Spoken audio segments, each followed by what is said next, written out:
السلام علیکم ورحمۃ اللہ وبرکاتہ۔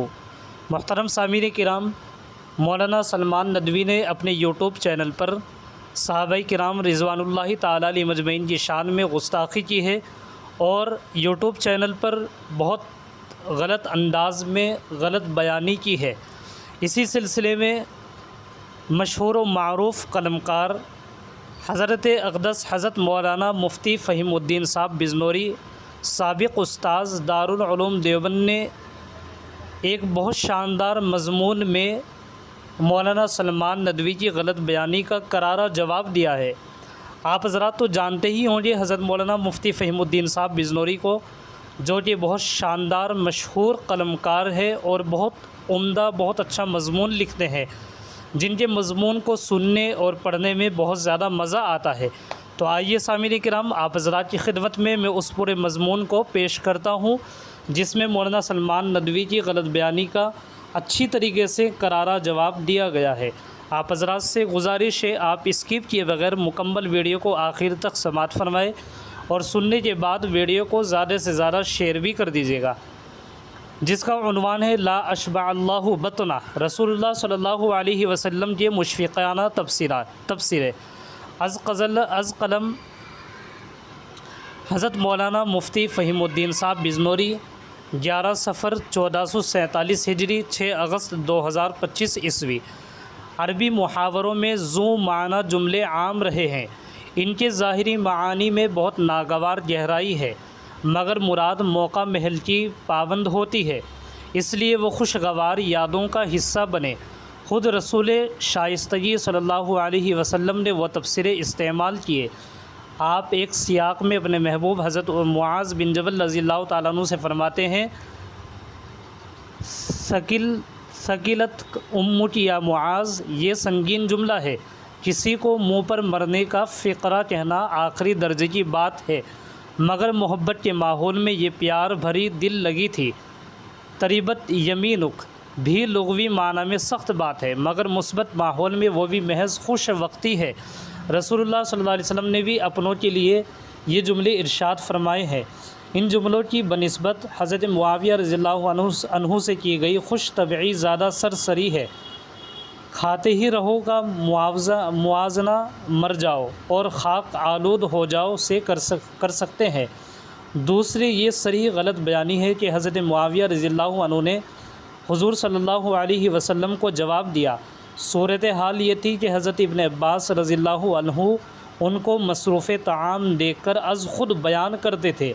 بندہ خدا حضرت ابن عباس رضی اللہ عنہ نے تو حضرت معاویہ رضی اللہ عنہ کو اطلاع تک نہیں کی کہ سرکار یاد فرماتے ہیں، آپ نے بے ادبی، حکم عدولی اور بے توقیری تک مستنبت کر لی۔ بغض معاویہ میں یہ بہت بڑی عار اٹھائی گئی۔ ان دونوں تناظر میں بعد المشرقین ہے اور درون خلط ملت دانستہ کذب و افترا نظر آتا ہے۔ اسی طریقے سے سامعین کرام، مولانا حسینی نے حضرت معاویہ رضی اللہ عنہ پر ہوئی عنایت دلبرانہ کو غلط معنی پہنا کر رسول اللہ صلی اللہ علیہ وسلم کے اخلاق پر حرف رکھا ہے۔ وہ خلق عظیم کے حضور مجرم ہے، جس ذات نے یہود کے ساتھ بدگوئی کو مسترد کر دیا تھا، وہ اپنوں کے تئیں نازیبا کلمات کیسے ادا کر سکتا ہے؟ آپ خیال فرمائیں کہ ایک شخص کھانا کھا رہا ہے، اپنی طلبی سے بے خبر ہے، اس دوران سفیر آتا ہے اور واپس ہو جاتا ہے، کیا یہ صورتحال قصور اور کوتاہی ہے؟ اس پر صاحب خلق عظیم برہم ہو سکتے ہیں۔ لا اشبع اللہ بطنا کا مبینہ مفہوم مقدس اور پاکیزہ اکاؤنٹ کی بے حرمتی کے مترادف ہے۔ مولانا حسینی نے یہ روایت صحیح مسلم سے لی ہے، مگر سیاق سے آنکھیں بند رکھی ہے۔ معلوم ہے کہ صحیح مسلم عناوین سے خالی ہے۔ یہ خدمت علامہ نووی کے نگینوں میں گئی۔ اسی طریقے سے سامعین کرام، انہوں نے سرخی یہ لگائی ہے کہ رسول اللہ صلی اللہ علیہ وسلم اگر کسی صحابی کو ناگوار بات کہہ دیں تو وہ عند اللہ رحمت سے تبدیل ہو جائے گی۔ یہ خدا اور رسول کے مابین ایک عہد ہو گیا تھا۔ مولانا حسینی نے علامہ نووی کی اس توجیہ کا بھی خیال نہیں کیا۔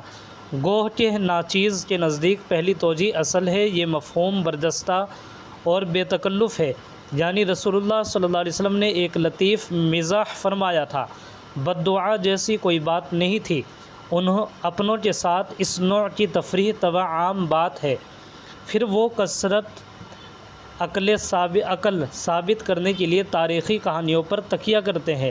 ان کو خوب معلوم ہے کہ اس نظام میں روایات جی بھر کر وضع کی گئی ہیں۔ یہ حرکت دونوں طرف ہوئی ہے۔